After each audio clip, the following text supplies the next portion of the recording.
면역력이 떨어지면 서서히 고개를 들기 시작하는 암. 암을 알고 나를 알면 백전백승. 생과 사를 구별짓는 결정적인 길목에 암 조기 발견이 있다. 국내 최초 의학 전문 기자인 홍해걸 기자가 들려주는 건강 이야기. 암의 해답.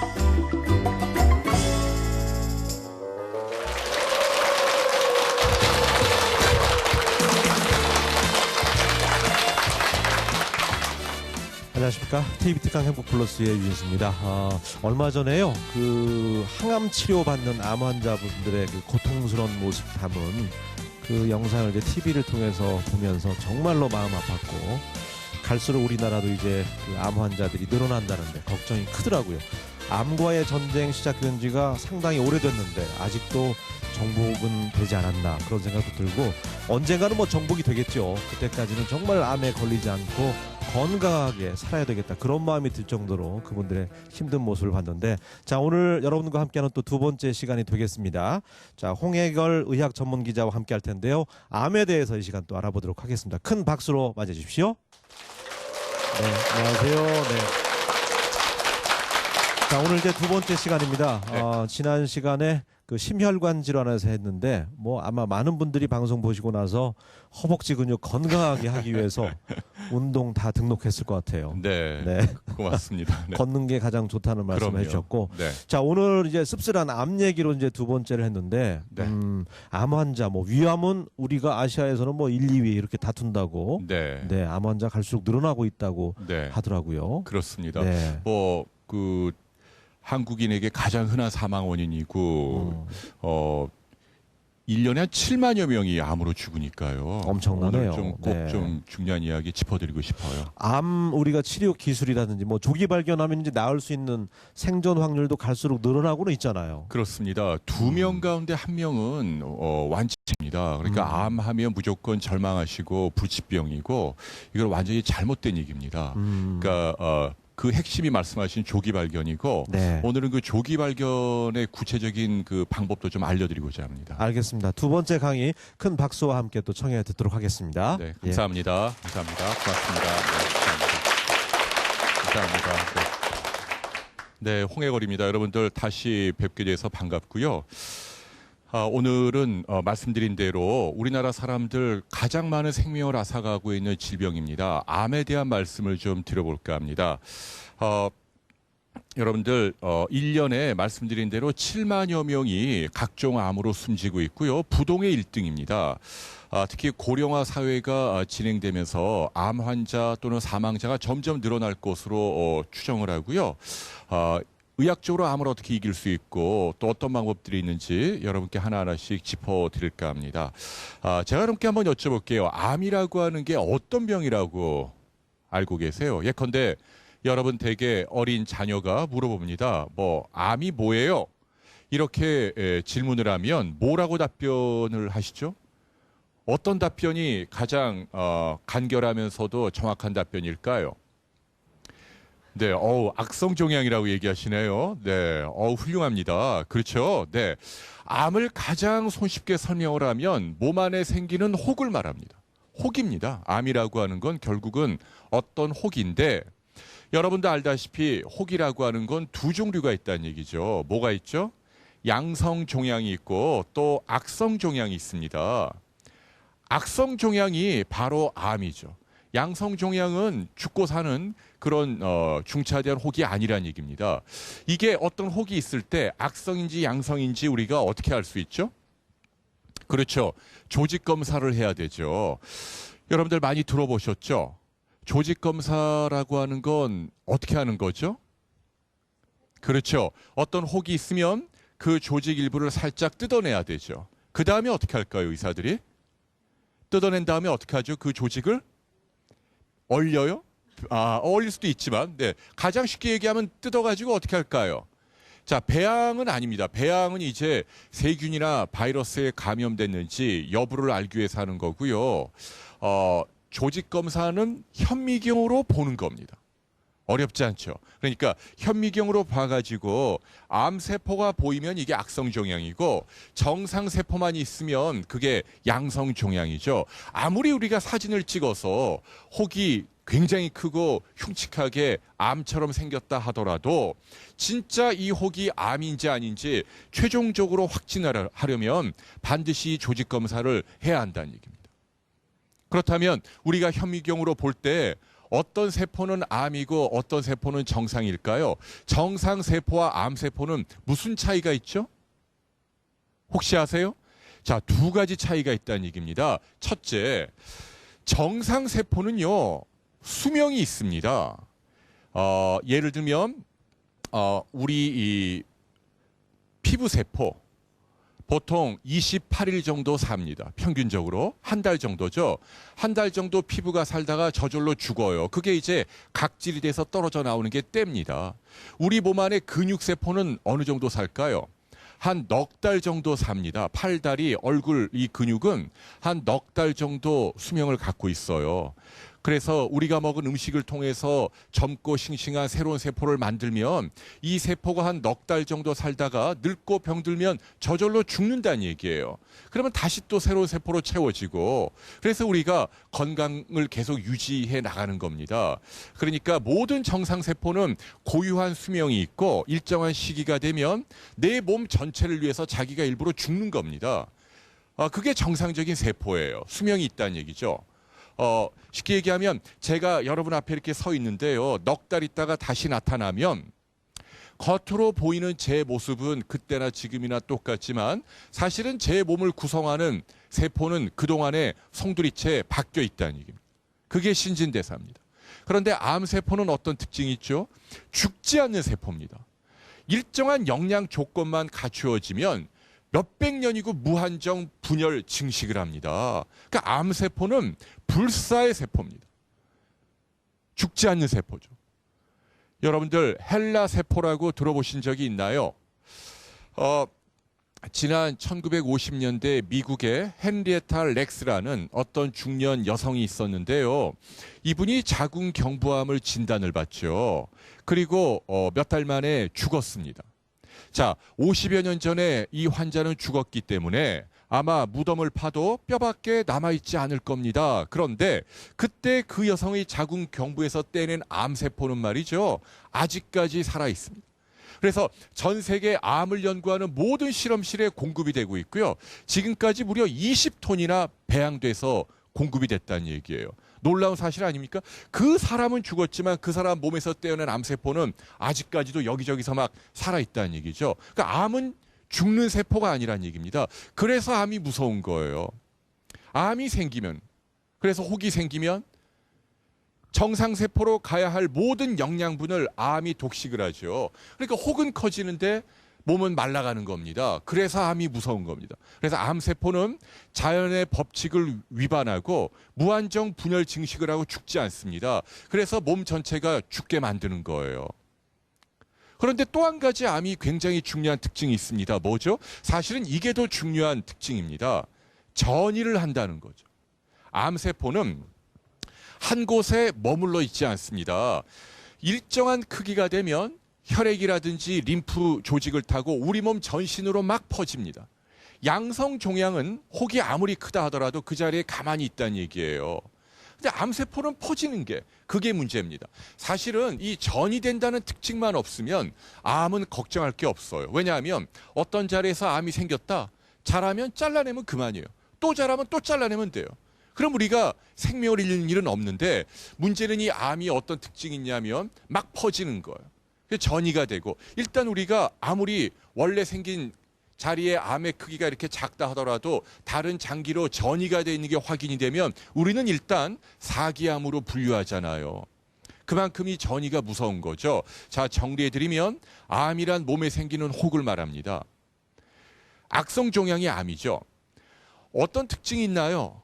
죽지 않는 세포입니다. 그리고 두 번째 말씀드린 대로 한 곳에 머물러 있지 않고 여기저기 옮겨 다니는 전이 된다는 특징을 갖고 있다는 거, 그게 의학적으로 암이라고 부르는 거죠. 그렇다면 우리는 이 암을 어떻게 이겨낼 수 있을까요? 안 생기는 부위가 없다는 얘기입니다. 안 생기는 부위가 어딜까요? 손톱 같은 데 암은 안 생깁니다. 혈관이 없으니까. 뭐 각막 같은 데도 혈관이 없으니까 암이 안 생기죠. 혈관이 분포하는 머리에서 발끝, 머리카락도 안 생깁니다. 지금 제가 말씀드린 몇 군데를 빼고 우리 몸 어디에나 암이 생깁니다. 그렇다면 이렇게 많은 사람들의 생명을 앗아가는 사람들이 가장 두려워하는 질병이기도 하죠. 우리가 이 암을 어떻게 극복할 수 있을까요? 크게 두 가지 방법이 있습니다. 첫 번째, 예방이 중요합니다. 암이 아예 생기지 않도록 우리가 좀 노력을 하자는 얘기죠. 그러려면 어떻게 해야 되죠? 창과 방패에 주목해야 합니다. 창이라는 게 뭐예요? 암을 일으키게 하는 공격인자를 말합니다. 어떤 것들이 암을 잘 일으키게 하죠? 그래요. 담배 같은 거, 흡연. 담배를 피우면 암이 잘 생긴다는 얘기입니다. 술 많이 마셔도 암이 잘 생기고요. 방사선에 많이 노출이 돼도 암이 생기죠. 또 세균이나 바이러스도 암이 생길 수 있습니다. 여러분들 자궁경부암이 주로 뭐로 생기죠? 파필로마라고 하는 우리말로 옮기면 인유두종 바이러스죠. 그 바이러스 때문에 생기는 거예요. 위암은 뭐 때문에 많이 생깁니까? 들어보셨나요? 헬리코박터라는 세균 때문에 많이들 생긴다는 얘기입니다. 간암은 왜 생길까요? 간염 바이러스 때문에, B형이나 C형 간염 바이러스 때문에 이 바이러스나 세균에 내 몸에 오래 감염되어 있으면 당장은 괜찮지만 20년, 30년 후에 여기저기서 암이 막 생긴다는 얘기죠. 그러니까 제가 말씀드린 거 여러분 잘 알고 있는 거예요. 세균이나 바이러스, 또 방사선, 담배라든지 또는 음주라든지 또는 여러 가지 화학적인 발암 물질들이 많이 있잖아요. 공해 물질들. 이런 것들이 다 오늘날 암을 일으키는 공격하는 인자죠. 창에 해당하는 이런 것들이 이 암을 유발합니다. 그런데 사실은 가장 강력한 공격 인자는 제가 말씀드린 것보다도 사실은 유전자가 관여합니다. 가장 강력한 공격 인자는 제가 볼 때는 유전자인 것 같아요. 타고나길 특정 부위에 암이 잘 생기도록 태어나는 사람들이 있다는 얘기입니다. 유감스럽지만 있어. 예컨대 폐암을 한번 예를 들어 볼까요? 영국의 노벨상을 수상한 사람이죠. 버트런드 러셀이라는 분이 계시죠. 이분은 체인 스모커예요. 하루에도 뭐 필터도 없는 그 독한 담배를 몇 갑을 핀 분이죠. 종일 시가를 입에 물고 다녔던 분인데 이분이 98세까지 살았습니다. 거의 100세 가까이. 그러니까 그분은 뭐예요? 그분의 이 기관지 점막이나 폐 점막이 담배 연기에 저항하는 그런 유전자가 있기 때문이죠. 뭐. 그런데 어떤 분들은 평생 담배 한 모금 안 피워도 폐암에 걸려 돌아가시는 분이 있잖아요. 그분은 뭐예요? 타고나길 이런 공해 물질이나 담배 연기에 약한 그런 유전자를 갖고 태어나기 때문입니다. 그래서 유전자가 확실히 암에는 관여하고 이게 현재로서는 가장 극복하기 어려운, 왜냐하면 아무리 첨단 의학 시대라 하더라도 이렇게 대물림되는 유전자를 우리가 바꿀 수 있는 기술이 없다는 얘기입니다. 지금 이런 것들이 우리 몸에서 암을 일으키게 하는 중요한 공격인자들이죠. 그래서 이런 공격인자들을 피하는 게 중요합니다. 유전자는 어떻게 할 수 없지만 아까 말씀드린 담배나 음주라든지 화학적인 발암물질, 방사선, 세균이나 바이러스 이런 것들은 여러분들이 평소에 피하기 위해서 노력을 하셔야 한다는 걸 제가 먼저 강조드리고 싶어요. 자, 방패 역시 마찬가지로 굉장히 중요합니다. 설령 창으로 뭐 이렇게 쿡쿡 찌른다 하더라도 내 몸을, 그래서 내 몸의 어딘가에서 암세포가 생긴다 하더라도 방패가 튼튼하면 우리는 암에 안 걸릴 수 있다는 얘기입니다. 여러분들 제가 한번 여쭤볼게요. 여러분 몸은 세포로 구성이 되잖아요. 보통 체중 한 70kg 정도 성인 세포가 모두 몇 개나 되는 줄 아세요? 한 60조 개 정도 됩니다. 그러니까 보통 성인은 60조 개나 되는 어마어마하게 많은 세포들로 내 몸이 구성되어 있는 거예요. 그리고 아까 말씀드린 대로 세포는 생로병사의 과정을 거칩니다. 태어나서 자라고 늙고 병들면 죽고 이렇게 60조 개가 계속 생로병사의 신진대사 사이클을 그리다가 어느 날 갑자기 덜커덕 돌연변이죠. 암세포가 생기는 거예요. 아까 말씀드린 공격인자가 계속 찌르니까. 그게 어느 정도 생기냐면 학자들 추정에 따르면 보통 하루에도 5,000개에서 10,000개 정도 생깁니다. 아마 지금 이 순간에도 제 몸 어딘가에서 암세포가 막 생기고 있을 거예요. 여러분들도 마찬가지입니다. 보통 건강한 분들도 워낙 세포가 많다 보니까 60조 개 가운데 뭐 10,000개니까 뭐 어마어마하게 작은 확률이지만 암이 이렇게 여기저기서 생긴다는 얘기예요. 그래도 우리 보통 건강한 사람은 암을 걱정하지 않습니다. 이유는 뭐죠? 방패가 있기 때문에. 방패가 뭐예요? 그게 바로 면역력이에요. 그러니까 면역이 굉장히 중요하다는 얘기입니다. 면역력이 튼튼하면 설령 암세포가 여기저기 생겨도 뭐예요? 백혈구 얘기하는 거죠. 딱 돌아다니다가 발견해서 바로 죽인다는 얘기예요. 그럼 암에 안 걸리는 거예요. 근데 어떤 이유로든지 간에 여러분 면역이 뚝 떨어지면 암세포 1개가 2개, 4개, 8개, 16개 막 분열 증식을 하다가 커다란 혹이 생기잖아요. 그게 암입니다. 의학적으로. 여러분들 미국의 오바마 대통령 취임 초기에 그 당시에 전 세계적으로 신종플루가 유행했다는 얘기예요. 기억하시나요? 네. 맨 처음 어떤 나라에서 시작했는 줄 아세요? 신종플루가? 멕시코예요. 멕시코에서 처음 돼지 독감 해가지고 한 번도 경험하지 못한 새로운 형태의 독감이 막 돌았다는 얘기예요. 그때 미국의 오바마가 새로 대통령에 취임하면서 이웃나라 멕시코를 국빈 방문을 해요. 그래서 당시 멕시코 국립박물관을 찾습니다. 그때 멕시코 국립박물관장이 오바마를 영접을 하고 인사를 하고 악수를 나누고 박물관 구석구석을 안내를 합니다. 놀라운 사실은 그러고 난 바로 다음 날 이 박물관장이 죽어요. 하루 만에. 나중에 알고 봤더니 이 박물관장이 왜 죽었다고요? 신종플루 환자였다는 거예요. 자, 생각해 보세요. 죽기 하루 전이었으니까 그 사람이 말할 때 기침할 때 이 기관지 안에 있던 엄청나게 많은 수천만 마리의 바이러스가 공기 중으로 튀어나왔다는 얘기예요. 옆에 있던 오바마가 코나 입으로 막 들이마셨을 거 아니에요. 그런데 오바마는 아무 문제 없이 모르고 지나갔다는 얘기예요. 이게 바로 면역입니다. 이해가 되시죠? 똑같은 바이러스가 내 몸에 들어와도 어떤 사람은 걸리지 않는데 어떤 사람은 심하게 걸리고 심지어는 죽는 사람도 있다는 얘기죠. 그게 면역입니다. 어떤 세균이나 바이러스 그리고 오늘 주제인 암세포도 결국은 여러분 면역이 얼마나 튼튼한가 여기에 좌우된다는 얘기죠. 그래서 우리가 암을 극복하기 위해서는 일단 예방이 중요하죠. 걸리지 않도록. 그러려면 공격인자, 창에 해당하는 것들을 줄여야 돼요. 흡연이나 음주나 뭐 방사선이나 화학적인 발암물질들, 세균, 바이러스 다 피해야 합니다. 그런데 사실은 그것보다 더 중요한 것 중 하나가 내가 갖고 있는 개인의 면역력을 최대한 끌어올리는 노력을 해야 한다는 얘기입니다. 어떻게 면역력을 높일까요? 방법이 뭐죠? 자, 거꾸로 얘기해 볼까요? 왜 사람들의 면역이 떨어질까요? 가장 나쁜 게 뭔 줄 아세요? 그래요. 그게 바로 스트레스입니다. 참 묘합니다. 인간의 몸이 우리 마음하고 아주 직접적으로 연결이 돼요. 여러분이 과도한 스트레스에 들들 볶이잖아요. 그럼 우리 면역력이 뚝 떨어집니다. 자, 왜 그럴까요? 우리 몸에서 면역을 담당하는 게 뭐라 그랬죠? 백혈구라 그랬죠? 백혈구는 군인이나 경찰을 말하는 겁니다.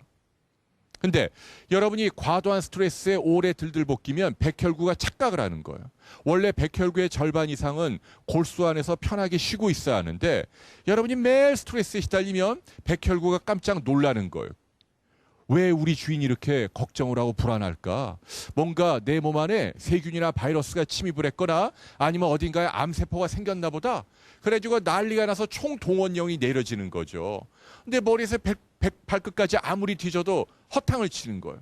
속은 거죠, 백혈구가. 아, 이게 왜 그럴까? 그런데 그 다음날 또 주인이 막 고민을 하고 스트레스에 시달려요. 백혈구가 또 동원이 됐는데 마찬가지로 아무것도 찾지 못하는 거죠. 이해가 되시나요? 양치기 소년이죠. 그죠? 자꾸 이렇게 거짓말 때문에 백혈구가 시달리는 겁니다. 그러면 나중에는 어떻게 했죠? 정말 암세포가 생길 때, 정말 세균이나 바이러스가 들어왔을 때 그때는 백혈구가 어떻게 해요? 이번에도 거짓말이지. 그냥 혼자 그로기 상태에 빠져가지고 탈진에 빠져가지고 그냥 쉬고 있는 거죠. 그래서 면역이 떨어지는 겁니다. 아주 쉽게 비유를 한다면. 그러니까 우리 현대인들의 면역이 떨어지는 가장 결정적인 이유는 뭐 영양, 뭐 운동 다 좋지만 정서적인 스트레스에 내가 오래 들들 볶일 때 이게 가장 좋지 않다는 걸 여러분들이 반드시 기억해야 돼요. 옛날에 코미디언 이주일 씨 기억나세요? 그분이 왜 돌아가셨죠? 왜 폐암에 걸리셨을까요? 담배 때문일까요? 담배도 이유가 되겠지만 제가 볼 때는 스트레스가 더 큰 이유입니다. 자, 왜냐하면 이주일 씨를 숨지게 만든 폐암은 선암이라는 폐암이죠. 폐암도 현미경으로 보면 암세포의 종류가 여러 가지인데 이주일 씨가 걸린 폐암은 이제 선암이라는 폐암인데 이 선암이라는 폐암은 가장 흡연과 관계가 적은 암으로 돼 있어요.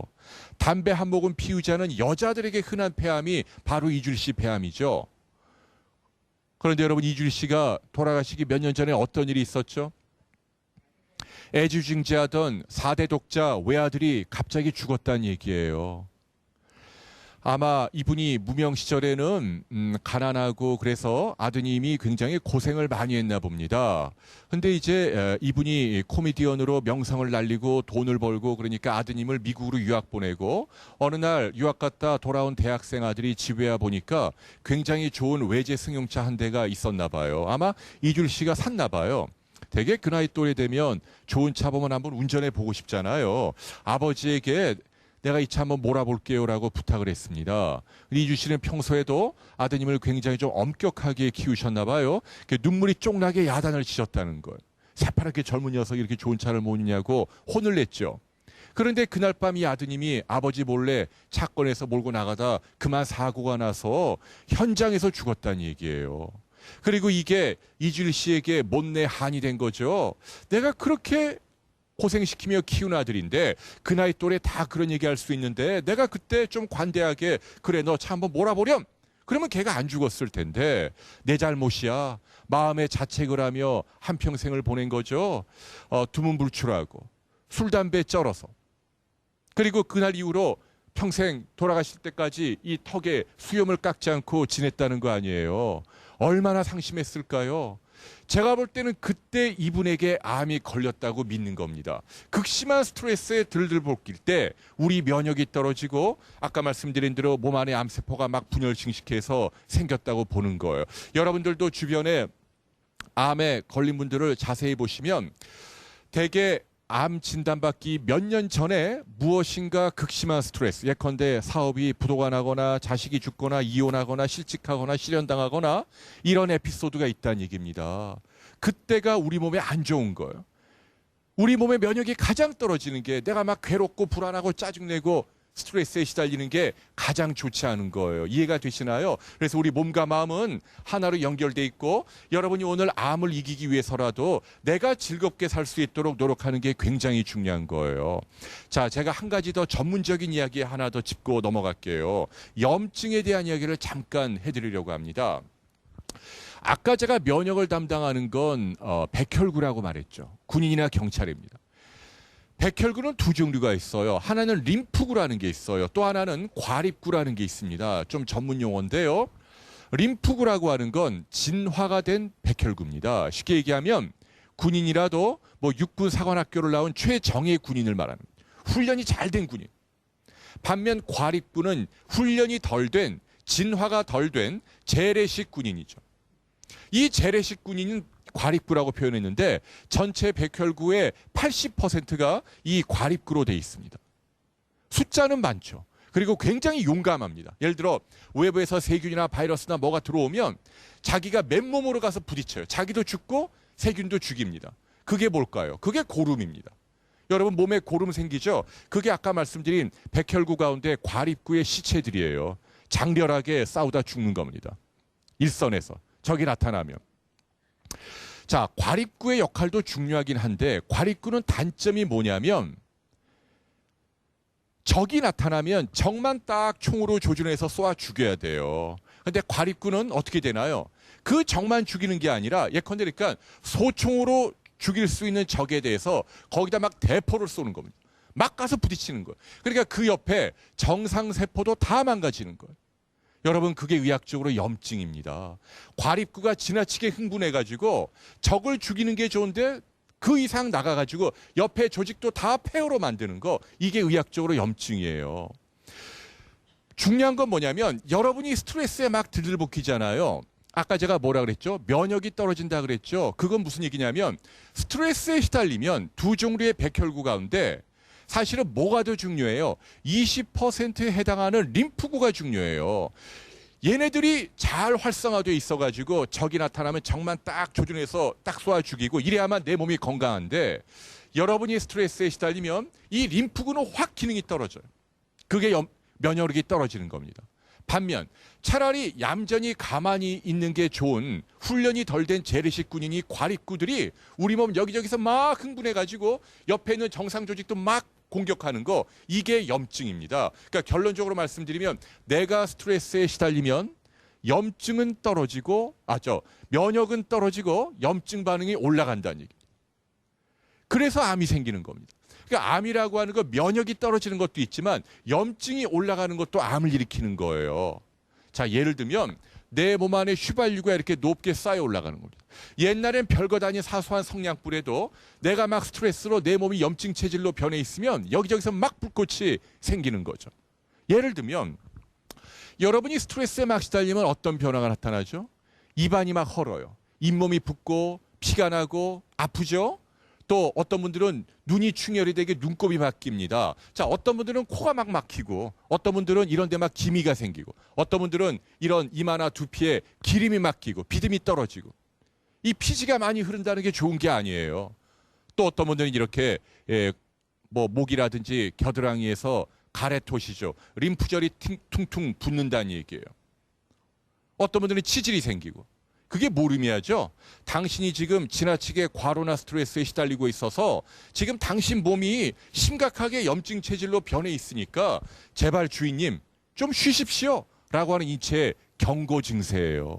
그 상태를 그대로 오래 몇 달 몇 년 내버려 두면 그게 암이 되는 겁니다. 암이라는 건 오래된 염증의 산물이라는 것도 기억하시기 바랍니다. 염증이 오래 몸에 남아있으면 그게 암이 되는 거예요.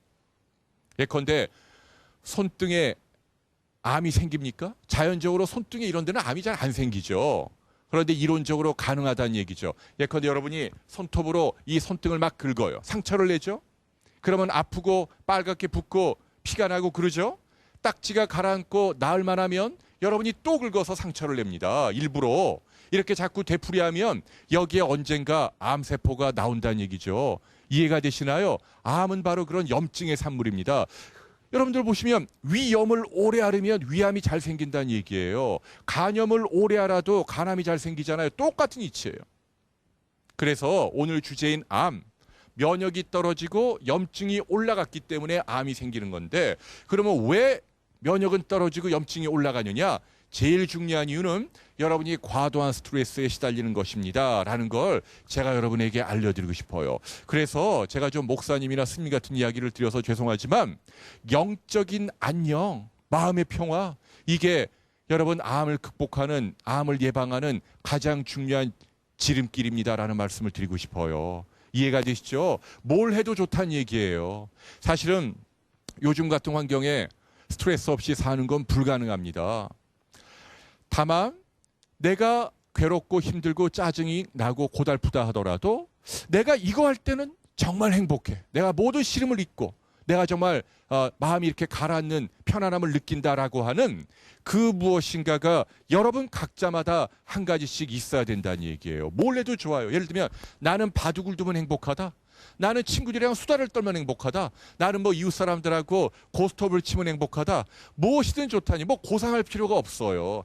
내가 행복한 거, 그게 여러분 각자마다 한 가지씩 있어야 되고 이걸 여러분이 자주 경험하는 게 여러분 암을 이기는 가장 중요한 비결입니다. 그러니까 다시 한번 강조합니다. 영적인 안녕. 스트레스가 가장 나쁘니까 여러분이 스트레스를 극복하는 게 길게 볼 때는 암을 이길 수 있는, 예방할 수 있는 방법입니다 라는 말씀을 드리고 싶어요.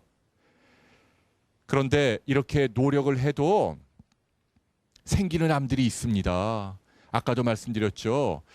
우리가 암에 걸리기 싫다고 나 혼자 지리산에 가서 몇십 년 동안 따로 살 수가 없다는 얘기예요. 도시 생활하다 보면 자동차도 타야 되고 이런저런 음식도 먹어야 되고 지금 이 순간에도 숨쉬는 공기나 먹는 음식으로 수백 가지 발암 물질들이 들어오고 우리가 직업 활동을 하고 먹고 살려면 여러 가지 크고 작은 스트레스에 시달린다는 얘기예요. 누구나 마찬가지입니다. 현대인들은 막 스트레스에 시달린다는 얘기죠. 거기다가 아까 말씀드린 특히 나쁜 유전자를 갖고 있다고 한다면 내가 후천적으로 아무리 노력을 해도 결국은 암이 생길 수도 있다는 얘기입니다. 그러니까 완벽하게 암을 예방할 수 없다는 얘기예요. 자, 그렇다면 이제 두 번째 어떤 대책이 있을까요? 그게 바로 조기 발견이라는 얘기입니다. 암에 있어서는 우리가 두 가지 무기가 있다는 얘기예요. 첫 번째, 예방을 합시다. 두 번째, 예방하려고 노력을 했음에도 내 몸에 암이 생길 수 있잖아요. 이런 것들은 그럼 어떻게 우리가 대책을 세우느냐? 그것이 바로 조기 발견이라는 얘기죠. 여러분들 그거 아세요? 우리나라에서 태어나서 죽을 때까지 일생에 한 번 이상 위암이든 간암이든 내가 암에 걸릴 확률이 몇 퍼센트나 될까요? 쉽게 얘기하면 여러분이 암 환자가 될 확률이, 죄송합니다, 별로 좋은 비유는 아닌데 확률이 얼마나 될까요? 제가 알려드릴게요. 지금 통계를 보면 거의 50%예요. 이해가 되세요? 2명 가운데 1명은 우리가 살다 보면 언젠가 암에 걸린다는 얘기입니다. 진단받지 않은 사람까지 합치면 그렇게 돼요. 인구의 절반이 궁극적으로는 암에 걸립니다. 그 정도로 암은 흔해요. 그런데 죽는 사람은 얼마나 되는 줄 아세요? 한 해 7만 명이 죽는다 그랬죠? 4명 가운데 1명꼴로 죽어요, 암은. 자, 이게 무슨 차이죠? 걸리는 사람은 2명 가운데 1명 암에 걸리는데 죽는 사람은 한국 사람 4명 가운데 1명꼴로 암이 죽는다는 얘기죠. 이건 뭘 의미하죠? 만일 한국 사람을 4천만 명이라고 가정을 하면 이 중에 암에 걸리는 사람은 얼마예요? 절반이니까 2천만 명이 걸린다는 얘기예요. 죽는 사람은요, 4분의 1이니까 1천만 명이 죽죠. 그러면 이 1천만 명은 뭘까요? 이분들이 굉장히 중요한 의미가 있죠. 이 1천만 명은 뭐죠? 그렇죠. 암에 걸렸지만 죽지 않고 살았다는 얘기예요. 이해가 되세요? 이미 현재 의학 기술로 전체 암 환자의 절반을 완치를 시킵니다. 여기서 완치란 얘기는 뭐 수술한 다음에 4, 5년 더 살렸다 이게 아니고요. 암에 걸리지 않은 사람하고 똑같은 수명대로 살았다는 얘기입니다. 자, 왜 이런 차이가 날까요? 똑같은 암인데 죽은 절반은 뭐고 사한 절반은 뭐예요? 무엇이 생과 사를 가늠하죠? 그게 바로 조기 발견이라는 얘기예요. 조기 발견에 성공한 절반의 암 환자는 살고 조기 발견에 실패한 절반의 암 환자는 죽는 거예요. 그래서 제가 여러분 두 번째로 중요한, 예방이 제일 중요하고 두 번째로 중요한 게 바로 조기 발견입니다. 우리가 암을 일찍만 발견하면 설령 어딘가 생긴다 하더라도 죽지 않고 살 수 있다는 걸 알려드리는 거예요. 그럼 뭐가 의학적으로 조기 발견이죠? 조기 발견의 정의가 뭐예요? 제가 알려드릴게요. 여러분이 아프기 전에, 여러분 몸에 어떤 증세가 나타나기 전에 내 몸 어딘가에서 혹을 찾아내는 거, 이게 조기 발견입니다. 자, 여러분이 어디가 아프고 막 불편해요. 그래서 병원에 가서 검사해 보니까 여기 뭐 어디에 혹이 있네요. 이건 조기 발견이 아닙니다. 이해가 되세요? 아픈 다음에 찾는 혹은 대부분 조기 발견이 아니란 얘기입니다. 자, 여러분께 제가 알려드릴게요. 암세포 1개가 2개, 4개, 8개 막 자라죠. 이게 직경 1cm가 되어야 겨우 우리가 검사를 해서 찾아낼 수 있습니다. 직경 1cm의 혹은 암세포가 무려 10억 개가 모여야 가능합니다. 그러니까 한 개가 10억 개가 될 때까지 몇 년이고 보통 한 4, 5년 걸리는 거예요. 몇 년 동안 자라는 거예요. 우리는 내 몸 안에서 지금 암이 막 자라고 있는데도 단지 안 아프기 때문에 모른다는 얘기예요. 1cm는 되어야 우리가 검사를 해서 찾아낼 수 있는 거죠. 증세를 나타내려면 몇 cm까지 자라야 할까요? 대개 3cm. 보통 크기가 직경이 한 3cm 되어야 비로소 우리가 몸이 아프기 시작하는 거예요. 다시 한번 정리해 드릴게요. 암세포 1개가 검사로 찾아내기 위해서는 최소한 직경 1cm가 되어야 하고 내가 몸으로 증세로 느끼려면 3cm는 자라야만 겨우 느끼는 거예요. 3cm 종양, 암은 무려 보통 한 300억 개 가까이 암세포가 모여야만 겨우 3cm가 된다는 얘기입니다. 이 3cm라는 게 굉장히 중요한 의미가 있습니다. 제가 칠판으로 설명을 좀 해드릴게요. 지금 우리나라에서 위암이 굉장히 흔하잖아요. 제가 한번 위장을 한번 그려볼게요. 이렇게 여러분들 위장이 있습니다. 여기에 말이죠.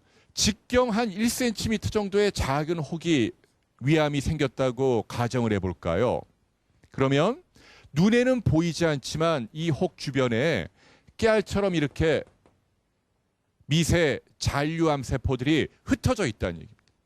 그래도 의사들은 걱정하지 않습니다. 왜냐하면 내시경을 넣어가지고 이렇게 포를 뜯듯이 딱 떼내거나 좀 클 경우에는 이렇게 복강경이나 아니면 수술로 여기를 이렇게 잘라내면 그만이에요. 그리고 남아있는 위장을 꿰매주면 이 사람은 사는 겁니다. 완치가 돼요. 이게 바로 조기 발견입니다. 안 아플 때 내시경으로 이렇게 찾는 거죠. 자, 그런데 이 혹이 아까 제가 말씀드린 대로 직경 한 3cm 이상 자란다는 얘기예요. 그러면 이때는 뭐가 문제가 되죠? 자, 이 혹 자체를 떼내는 건 하나도 어렵지가 않아요. 칼로 딱 도려내면 그만이죠, 뭐. 근데 이때는 뭐가 문제가 될까요? 아까 제가 말씀드린 미세 잔류암 세포들이 이때는 이 복강 내에 어지럽게 여기저기에 그냥 막 흩어져 있는 겁니다. 정신없이. 그러니까 아무리 크게 이 혹을 잘라내도 여기 이렇게 남아있던 암들이 다시 자라는 거죠. 그래서 죽는 겁니다. 몇 년 살다가. 그래서 제가 여러분에게 당부드리고 싶은 거예요. 가능하면 3cm 이전에 여러분이 지금 안 아프시잖아요. 증세가 없잖아요. 지금 현재 이렇게 안 아플 때 검진을 통해서 내 몸 안의 혹을 일찍 발견하는 게 굉장히 중요합니다. 라는 말씀을 드리고 싶은 거예요. 이해가 되시나요? 네. 그래서 여러분들 우리가 돈을 쓰고 시간 쓰고 번거롭지만 지금처럼 안 아플 때 병원에 가서 흔하게 생기는 부위에 대해서 암을 일찍 발견하기 위해 노력해야 합니다. 라는 제안을 드리는 거죠. 자, 어떻게 검진을 해야 할까요? 여러분, 검진은 제가 몇 가지 중요한 원칙이 있습니다. 제가 알려드릴게요. 비싸다고 좋은 게 아닙니다. 제가 가장 안타깝게 생각하는 게 뭐 유명 병원에 가서 몇백만 원짜리 검진을 받으면 그게 제일 좋을 거라고 믿어요. 절대로 아닙니다. 왜 그런 줄 아세요? 여러분, 비싼 고가 검진, 뭐 CT나 PET 같은 검사 있죠. 한 번 했다면 뭐 30만 원, 100만 원, 200만 원은 검사가 있다는 얘기예요. 이게 암을 잘 찾아내긴 하지만 이런 CT나 PET는 무슨 문제가 있다고요? 방사선을 이용하잖아요. 여러분이 CT를 한번 복부를 찍게 되면 가슴 액선 촬영 100장을 찍어야 돼요. 이건 우리가 1년 동안 자연 상태에서 허용되는 총 방사선 양의 10배에 해당하는 방사선이 불과 10분 만에 내 복부 안으로 막 쏟아져 들어오는 거죠. 아주 운이 없으면 뭐 몇천 분의 1의 확률이라도 뭐 어떤 연구 보면 뭐 800분의 1의 확률까지 뭐 이런 논문도 있다는 얘기예요. 그 검사 때문에 도리어 암이 생길 수 있다 이런 논문도 있다는 얘기. 그래서 제가 여러분께 다시 한번 강조합니다. 유명 병원의 비싼 CT, PET 이거 절대로 함부로 받으면 안 됩니다. 예를 들어 다른 검사를 했는데 뭔가 수상한 게 있고 우리가 수술하기 전에 뭔지 좀 더 정밀하게 알아야겠다. 그래가지고 복부 CT를 찍는다. 이건 괜찮아요. 아니면 뭐 암을 수술로 떼냈는데 이 6개월 정도 지난 다음에 우리 몸 어딘가에 암이 재발했는지 알고 싶다. 그래가지고 뭐 머리에서 발끝까지 한 번으로 훑어볼 수 있는 뭐 PET 검사를 받는다. 양전자 방출 단층 촬영 검사죠. 이것도 괜찮다는 얘기죠. 있을 수 있는 일인데 그게 아니라 지금 여기 계신 여러분들처럼 아무 증세도 없고 나는 현재 건강한데 단지 내 몸 안에 암이 어디에 있는지 일찍 발견하기 위해서 일부러 돈 쓰고 시간 쓰고 병원에 가서 방사선에 노출되는 건 제가 볼 땐 이게 넌센스라니. 그렇게 하면 안 됩니다. 그러니까 절대로 검진에 있어서 중요한 첫 번째 원칙은 유명 병원에 가서 값비싼 특히 방사선에 노출되는 검사를 해마다 또는 2, 3년에 한 번 정기적으로 받는 건 이거는 완전히 잘못된 겁니다라는 지적을 여러분께 해드리고 싶은 거예요. 그럼 어떤 방법으로 검진을 해야 될까요? 위장은 어떻게 하죠? 그렇죠. 여러분 내시경 하세요. 네, 내시경 말고 또 한 가지가 있습니다. 뭐 이렇게 조영제 마시고 찍는 거 있죠. 그건 무슨 검사라고 하죠? 위장 조영술이죠. 네, 내시경 혹은 위장 조영술 두 가지가 가능해요. 그런데 저는 여러분들에게 가능하면 내시경 하는 게 좋습니다라는 제안을 드리고 싶어요. 왜냐하면 내시경이 좀 더 정확합니다. 내시경은 이제 카메라로 위장 내부를 의사가 직접 보는 거예요. 조영술은 어떻게 하죠? 조영제 마시고 외부에서 간접적으로 찍는 거니까 정확도가 좀 떨어진다는 얘기예요. 그리고 조영술도 소량이지만 방사선을 이용한다는 얘기예요. 그리고 제일 결정적인 이유는 여러분이 조영술을 하다가 뭔가 위장 안에 혹이 있거나 이렇게 뭐 움푹 점막이 궤양으로 패여 있다. 그러면 의사든 환자든 제일 궁금한 게 뭐죠? 제일 궁금한 게 뭘까요? 이 혹이나 궤양이 악성인지 양성인지 알아야 되잖아요. 그러려면 뭘 해야 된다 그랬죠? 아까? 조직 검사해야 되죠. 그렇죠. 그런데 여러분 조영술은 조직 검사가 가능합니까? 안 되죠. 왜 안 되죠? 위장 안으로 뭐가 들어온 게 없으니까 뗄 수가 없잖아요. 그러니까 조직 검사가 안 되니까 조영술 하다가 수상한 게 보이면 불가피하게 뭘 또 해야 돼요? 그렇죠. 내시경을 또 해야 한다는 얘기예요. 이중 낭비 아닙니까? 그럴 바엔 그냥 아예 한번 내시경을 하시라는 얘기입니다. 내시경은 카메라 끝에 집게가 나오죠? 바로 수상한 걸 바로 뗄 수가 있다는 얘기예요. 그래서 제가 오늘 여러분께 당부드립니다. 기왕이면 조영술보다는 내시경으로 위장을 체크하십시오라는 얘기예요. 대장도 마찬가지예요. 대장도 제가 볼 때는 조영술도 뭐 괜찮지만 그러나 내시경이 더 좋다는 얘기입니다. 위와 대장은 내시경으로 하십시오. 만일 아프다라 그럴 때는 어떤 방법이 있어요? 그렇죠. 수면 내시경 하시면 돼요. 수면 내시경 하십시오. 수면 내시경 안전합니다. 저도 수면으로 내시경 합니다. 저희 부모님도 마찬가지. 여러분들도 수면 내시경 두려워하지 마세요. 지나가는 길에 한 가지만 짚어드릴게요. 수면 내시경 다 좋은데 수면 내시경 때 쓰는 마취 유도제가 뭐죠? 프로포폴이라고 들어보셨나요? 네, 이거 중독이 되잖아요. 요새 신문방송에 많이 나오죠. 다 그런 건 아니고요. 100에 한두 명 정도 내가 타고나길 유전자가 이 프로포폴이란 약물에 취약한 분이 있어요. 이런 분은 중독이 돼요. 수면 내시경 한 다음에 뭐라고 얘기하죠? 이렇게 얘기합니다. 내가 어디 남태평양 섬나라 해변가에 나 혼자 누워가지고 몇 시간 동안 늘어지게 잠을 자고 일어난 것처럼 너무너무 개운하고 내 생전에 이런 단잠을 자본 적이 없어 라고 표현합니다. 이게 마약이 아닌데도 굉장히 묘한 쾌감을 준다는 얘기예요. 그래가지고 여기에 잘못 중독이 되면 어떻게 돼요? 한 달에 한 번씩 내시경을 받으러 다니죠. 이 병원 저 병원 옮겨 다니면서. 그 사람은 내시경이 목적이 아니에요. 그 약물에 취하려고. 그 정도로 중독성이 강하고 미국의 마이클 잭슨도 이 약물에 중독돼 죽었잖아요. 그래서 여러분께 당부드립니다. 다 그런 게 아니고 100에 한두 명 그런 분이 계세요. 내가 수면 내시경 했는데 아주 묘한 쾌감을 느낀다. 그러면 위험한 거예요. 의사에게 꼭 얘기를 하시고 좀 더 안전한 다른 약물로 바꿔야 돼요. 지나가는 길에 제가 잠깐 언급을 해드립니다. 자, 위와 대장은 제가 내시경으로 한다 그랬죠. 그러면 위, 대장을 제외한 다른 장기, 예컨대 뭐 여러분 간, 쓸개, 뭐 콩팥, 췌장, 난소, 방광, 이 복부 안에 뭐 이런저런 장기들이 많잖아요. 여기에 암은 어떻게 찾을까요? 제가 아까 CT는 안 된다 그랬죠. CT는 방사선 때문에. 혈액 검사도 별로 권하고 싶지 않습니다. 혈액 검사는 돈만 많이 들고 참고는 할 수 있지만 위양성이나 위음성이 많기 때문에 그 자체로 최종적인 유권 해석을 못 내린다는 얘기입니다. 어떤 방법이라고요? 초음파가 정답이에요. 여러분 초음파 하십시오. 들어보셨죠? 젤리 같은 거 발라가지고 의사를 이렇게 문지르면서 하잖아요. 그거 하시라는 얘기입니다. 초음파는 임신부들도 몇 차례나 안심하고 할 수 있다는 얘기예요. 인체에 무해하다는 얘기죠. 값도 싸고. 결론적으로 말씀드리면 오늘 제가 암 이야기를 드리죠. 조기 발견이 중요하다 그랬고 검진을 해야 되고 검진의 중요한 두 가지 수단은 뭐라고요? 내시경과 초음파 두 가지입니다. 미국 대통령도 이 방법을 기준으로 검진을 정기적으로 한다는 얘기예요. 절대로 CT나 PET를 해마다 찍는 게 아닙니다. 그런데 내시경 초음파는 한 가지 흠이 있다는 얘기죠. 뭐죠? 그렇죠. 가장 기계 비의존적인 검사예요. 장비보다 시술하는 의사가 중요하다는 얘기입니다. 이해가 되시나요? 네. 그러니까 예를 들면 CT나 PET나 이런 첨단 장비는 뭐 의사는 주로 팔짱 끼고 있으면 돼요. 기계가 다 찍는 거예요. 반면 내시경 초음파는 의사가 손으로 뭘 잡고 하는 겁니다. 그러니까 의사 손이 얼마나 섬세한가. 여기에 결과가 왔다 갔다 하죠. 그리고 의사가 직접 이런 화면을 보고 혹을 찾아야 돼요.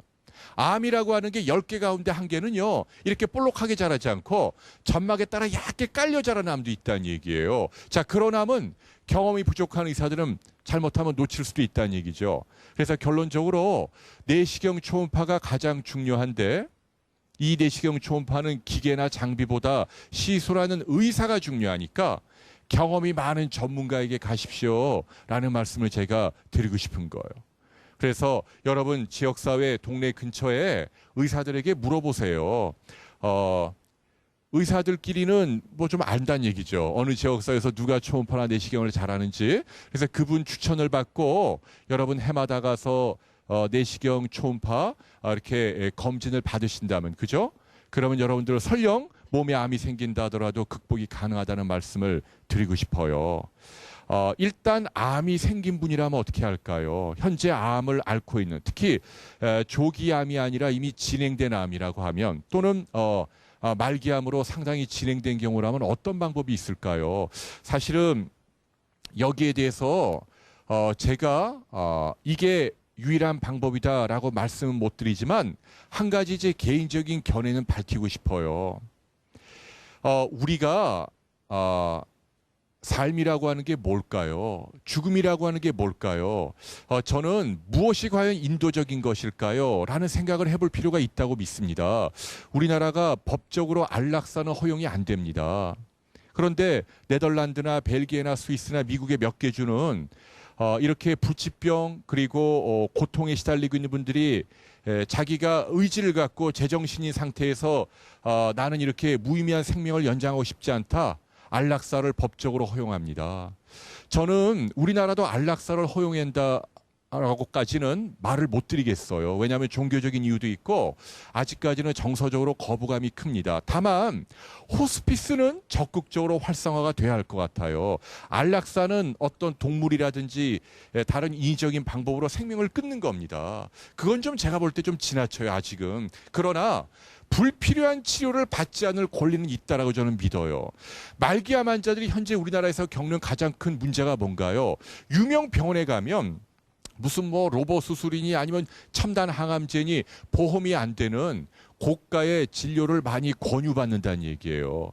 물론 그게 약간의 도움을 주지만 그건 어디까지나 약간의 도움이죠. 예컨대 뭐 이런 항암제를 쓰면 평균 한 2달 정도 삽니다. 뭐 이런 수술을 받으면 한 20%의 확률로 한 뭐 몇 개월, 몇 년 더 삽니다. 그걸 위해서 장기란 장기는 모조리 다 떼내고 여기저기 도관을 꽂고 흉터 생기고 그냥 끙끙 앓으면서 누워있는다는 얘기예요. 심장만 뛰는 거지. 그게 과연 그분에게 어떤 의미가 있죠? 자, 좀 신중한 주제긴 합니다만은 저는 암 환자들이, 특히 말기암 환자라고 한다면 자기가 어떤 치료를 받아야 할지 주체적으로 선택할 권리가 있다고 보는 경우고요.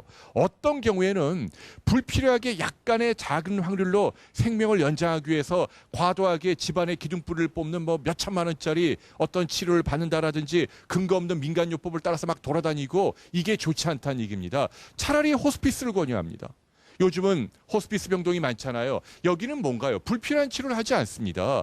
대신 살아있는 기간 동안 안 아프게 해준다는 얘기죠.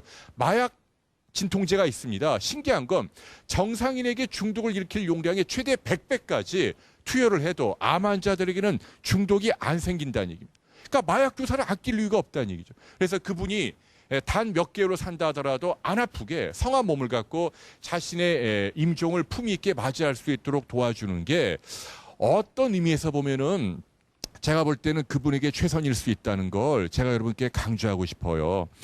오늘 제가 암 말씀을 드렸습니다. 예방 그리고 조기 발견이 가장 중요하고요. 현재 이미 상당히 진행이 돼서 현대의학적인 방법으로 아무런 도움을 받을 만한 그런 입증된 치료가 없는 경우라고 한다면 그때는 가족들하고 상의하셔서 불필요한 치료를 받는 것보다 오히려 호스피스가 정답일 수 있다라는 말씀을 여러분께 용기를 내서 좀 말씀을 드려봤습니다. 네, 오늘은 한국인의 최대 사망 원인이죠. 암에 대한 말씀을 드렸습니다. 오늘 제 강의는 여기까지입니다. 고맙습니다. 감사합니다. 네, 우리 홍해걸 의학 전문 기자와 함께 2주간에 함께 했는데 2명 가운데 이제 한 사람 50% 가까이 좀 네. 쳐주시고요. 50% 확률이라고 하니까 좀 겁이 나기도 하고 네. 진짜 꼬박꼬박 해마다 내시경 검사 해야 되겠다는 생각이 듭니다. 1, 2년 새 안 하시는 분들도 더러 계시는 것 같아요. 귀찮기도 하고. 예, 어쨌든 그 조기 발견이 그만큼 생존율도 높다고 하니까 가셔서 좀 하셨으면 좋겠고, 애사가 좀 있었던 분들 있잖아요. 그렇죠. 예, 집안에 좀 네. 과격한 극단적인 스트레스 받았던 분들은 특히나 한번 해봐야 될 것 같다는 생각이 드네요. 그래야 될 것 같아요. 네. 그 스트레스에 막 시달리고 난 다음에 한 6개월이나 1년 안에 한번 병원에 가서 내시경 초음파 받는 건 아주 현명합니다. 네, 오늘 네. 이주일 씨 얘기도 고 이주일 씨 얘기도 나왔지만 그런 경우도 있고 가족력도 또 무시 못하잖아요. 그렇죠. 예. 특정암이 가족 안에 젊은 나이에 많이 생기면 그런 분들은 좀 더 일찍 검진을 해야 돼요. 보통 위암이 40 넘어가면 받으라고 돼 있는데 그런 분들은 30 넘어가서 받아야죠. 예컨대 여러분들 그 탤런트 장진영 씨가 37의 위암으로 죽었잖아요. 예, 맞아요. 그러니까 예. 그런 분들이 간혹 있다는 얘기예요. 집안에 특정암이 잘 생기고 그럴 때는 좀 더 이른 연령대에 좀 더 자주 받아야 된다는 말씀을 드리고 싶어요. 당장 안 받으신 분들은 건강검진 해보시기 바랍니다. 자, 이제 마무리를 해야 되는데 지난 시간에는 저희가 이제 심혈관 질환 얘기를 했고 오늘은 이제 암 얘기를 했지만 우리 홍해걸 기자님이 또 적극 권장하는 건강 습관 일강 놓치신 분들 위해서 우리 계란 얘기도 좋고요. 마무리. 저는 네. 그 걷는 운동을 추천하고 싶어요. 아까 네. 제가 영적인 안녕을 어떻게 얻느냐. 저도 막 낮 동안에 막 스트레스 받는 일이 많은데요. 이렇게 터벅터벅 산책하면서 이게 막 다 풀립니다. 걷게 되면 다리도 튼튼해지고 혈관도 맑아지고 또 쌓인 어떤 응어리도 풀거든요. 그러면서 면역력도 올라가니까 또 네. 돈도 안 들고요. 굳이 헬스클럽 가지 않아도 되고 많이 걸으십시오. 네. 그러다 보니 이제 대한민국이 걷기 열풍인데 그만큼 좋은가 봅니다. 네. 네. 자, 또 시간 되면 저희가 건강에 대해서 또 소홀해진다 싶으면 또 한 번 더 모시도록 하겠습니다. 네. 자, 유익하고 멋진 강의해 주신 홍해걸 기자님께 큰 박수 보내주십시오. 네, 고맙습니다. 고맙습니다. 네.